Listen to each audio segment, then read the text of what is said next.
اور ہم آپ کو یہ بتائیں گے کہ الہ میں اور اللہ میں کیا فرق ہوتا ہے۔ الہ وہ ہستی الہ جو ہے وہ ہستی جو آپ کے تمام حقوق کی حقدار ہے۔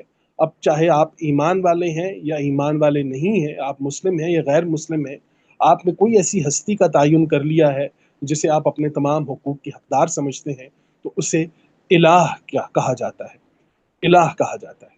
لیکن ہم نے بتایا کہ اللہ وہ ہستی ہے جو غیر متبدل، غیر متغیر، جس کا کوئی ثانی نہیں ہے، جو انسان کے ذاتی صفاتی کمالاتی حقوق کی مکمل حقدار ہے۔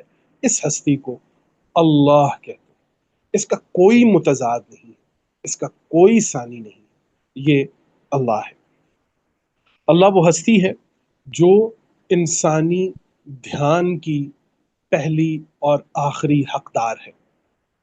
اللہ وہ ہستی ہے جو انسانی دھیان کی حقدار ہے۔ اللہ وہ ہستی ہے جو انسانی عبادات، سعادت، ریاضت کی حقدار ہے۔ اللہ وہ ہستی ہے جو فاطر الخلق ہے اور خالق کل ہے۔ اللہ محبوب الحبائب ہے، فاطر العجائب ہے اور فاطر الغرائب ہے، یعنی ہر عجیب و غریب کا وہ اللہ ہے، وہ اللہ محبوب الحبائب ہے۔ اچھا، ان تمام تر چیزوں کو سامنے رکھ کر اب ہم اس تعارف کی طرف چلتے ہیں جو خود قرآن کریم نے دیا ہے کہ اللہ کون ہے۔ اس تعارف کی طرف بڑھنے سے پہلے ہم جائیں گے جی سورہ اخلاص کی طرف۔ اور یہ معروف واقعہ ہے کہ جب یہودیوں کی ایک جماعت نبی کریم صلی اللہ علیہ وسلم کے پاس آئی اور انہوں نے پوچھا کہ آپ کا اللہ کون ہے، تو وہاں پر جو ہے آپ دیکھیے جو سورہ اخلاص کا نزول ہے، اور وہ اتنا کمال ہے، اتنا اہم ہے کہ اس کو سمجھنا ہمارے لیے بہت ضروری ہے۔ اس میں اللہ کا تعارف موجود ہے کہ اللہ کون ہے۔ تو اعوذ باللہ من الشیطان الرجیم، بسم اللہ الرحمن الرحیم۔ قل هو اللہ احد اللہ الصمد لم یلد ولم یولد ولم یکن اللہ کفوا احد۔ اچھا جی، اب فرمایا گیا ہے کہ کہہ دو کہ اللہ احد ہے۔ قل هو اللہ احد، کہہ دو کہ اللہ احد ہے۔ ہمارے لیے یہ بہت اہم ہے یہ جاننا کہ ایک تو ہم یہ بتا چکے ہیں کہ قرآن کریم میں ایک معنی کے لیے دو الفاظ استعمال نہیں ہوئے۔ تو جہاں پر قرآن کریم واحد کا لفظ استعمال کرتا ہے اور جہاں پر احد کا لفظ استعمال کرتا ہے، تو ان دونوں الفاظ میں زمین و آسمان کا فرق ہے، بلکہ یہ اتنا گہرا فرق ہے کہ جس سے اس سے ہمارے عقائد درست بھی ہو سکتے ہیں اور خراب بھی ہو سکتے ہیں۔ اب آپ یہ دیکھیے کہ اگر ہمیں اس کا بھرپور علم حاصل ہو جائے تو اللہ کا تعارف کتنا آسان ہو جائے گا۔ اب ہمیں اگر یہ پتہ چلے کہ واحد اور احد میں کیا فرق ہوتا ہے، یہ یاد رکھیے کہ کسی بھی چیز کو گننے کے لیے کاؤنٹنگ کا ہونا، ایک سے زائد کا ہونا بہت ضروری ہے۔ ہم اس پر بات کر چکے ہیں۔ اب یہ واحد کی تعریف ہم آپ کو دینے لگے ہیں۔ تو جہاں پر کاؤنٹنگ ایگزسٹ کرتی ہے، جہاں پر ایک سے زائد چیزیں موجود ہوں گی، وہ واحد ہوتی ہے۔ وہاں سے واحد کا لفظ استعمال ہوتا ہے اور یہاں سے گنتی شروع ہوتی ہے، واحد اثنین ثلاثہ اربعہ، 1 2 3 4 یا 1 2 3 4۔ تو یہ واحد جو ہے، واحد گنتی والا، یہ واحد جب آئے گا تو یہ وہاں پر آئے گا جہاں پر ایک سے زائد کوئی چیز موجود ہو۔ لیکن یہ یاد رکھیے کہ عربی اور لسانی قرآن کے اس لسان کے اندر احد کہتے ہیں وہ جہاں پر گنتی ایگزسٹ نہیں کرتی، جہاں پر گنتی ایگزسٹ نہیں کرتی۔ یہ الف ہے دال احد، یہاں پر ایک ہے جس کا کوئی ثانی نہیں ہے۔ جہاں پر کوئی ثانی نہ ہو، جہاں پر کوئی دوسرا نہ ہو، اسے احد کہا جاتا ہے۔ جہاں پر کسی قسم کا کوئی پیر نہ ہو۔ اب آپ یہ دیکھیے کہ پیر کرتا کیا ہے، وہ کسی بھی چیز کو کاؤنٹنگ کے اندر لے آتا ہے۔ واحد اثنین ثلاثہ اربعہ، اب یہ سب کاؤنٹنگ ہے اور یہ پیئرز ہیں، اور اسی پیئرز کے اوپر پورا الجبرا، پورا میتھ کھڑا ہوا ہے۔ لیکن آپ احد کی بات جب کریں گے، قل هو اللہ احد، تو اس کا مطلب یہ ہے کہ اس کا وہ احد ہے، اس کا کوئی ثانی نہیں ہے۔ تو جب ہمیں یہ پتا ہوگا کہ وہ احد ہے، اور احد وہ اس لیے ہے کہ وہ ایوولوشنری نہیں ہے، اس کے اندر کوئی تغیر نہیں ہے، اس کے اندر کوئی تبدل نہیں ہے۔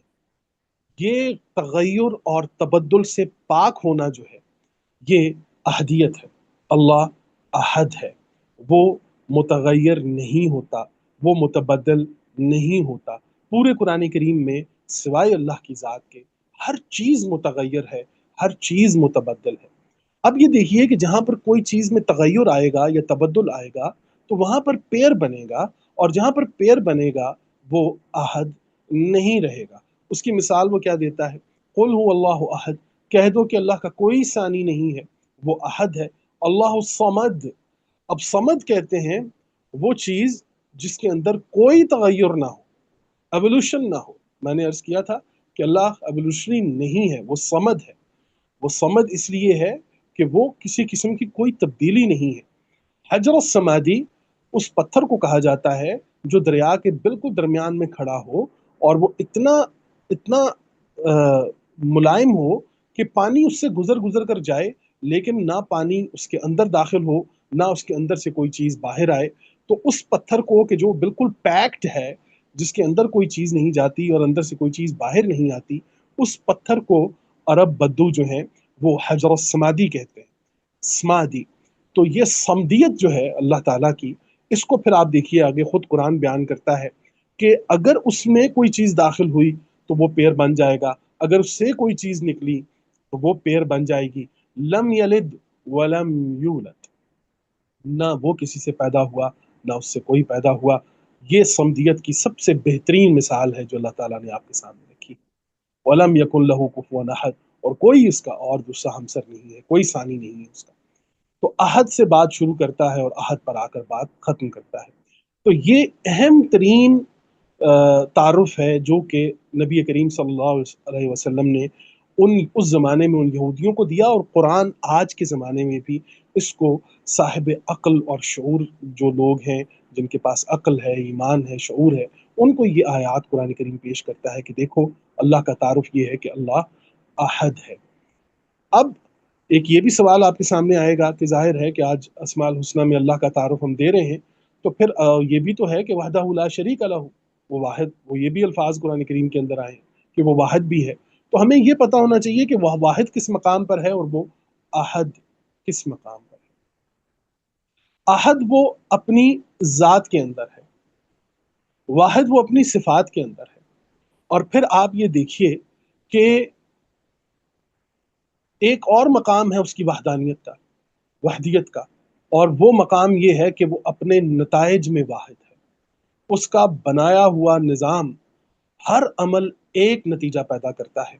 जहाँ पर आपने नतीजा तब्दील करना है वहाँ पर आपको अमल तब्दील करना होगा, ताकि आप एक मुख्तलिफ नतीजा हासिल कर सकें।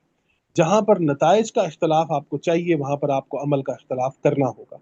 तो वो वहदानियत जो है, उसकी वहदीनियत जो है, वो वहदहू ला शरीक लहू के अल्फाज जब वो लाता है तो वो अपने नताइज में वाहिद है, और वो अपनी ज़ात में यकता है, उसका कोई सानी नहीं है, वो मुतगैर नहीं है, वो मुतबदल नहीं है। और हम पहले बता चुके हैं कि अल्लाह वो हस्ती है जो इंसान के तमाम हुकूक की हकदार है। ये एक मुख्तसर सा तारुफ हमने वो बताया कि जो कुरान करीम के अंदर मौजूद है, जो अल्लाह ने अपने बारे में खुद बताया है कि अल्लाह कौन है। कुल हुवल्लाहु अहद, तो आप कह दीजिए। और कुल के बारे में हमने आपसे अर्ज की थी कि कुल जो है ये बताने का वो खूबसूरत अंदाज है कि जिसमें दूसरे को समझाया जाता है, ना कि सिर्फ सुनाया जाता है। हमारे यहाँ मसला ये है कि हमने कुल को सिर्फ कहने की हद तक रख लिया है, हम कुल को समझाने की हद तक नहीं लेकर जाते। तो नबी करीम सल्लल्लाहु अलैहि वसल्लम ने जितने भी अक़वाल फरमाए हैं, और कुरान करीम में जितने कौल मौजूद हैं, कुल कौलु यक़ूलून, और ये जितने भी अल्फाज आपको मिलेंगे, हर अल्लाह की तरफ से आया हुआ कुल जो है वो अपने अंदर पूरी समझ समेटे हुए होता है, और वो इंसान को अंदर तक समझाता है। इसलिए फिर वो उसे कुल का मकाम कहता है।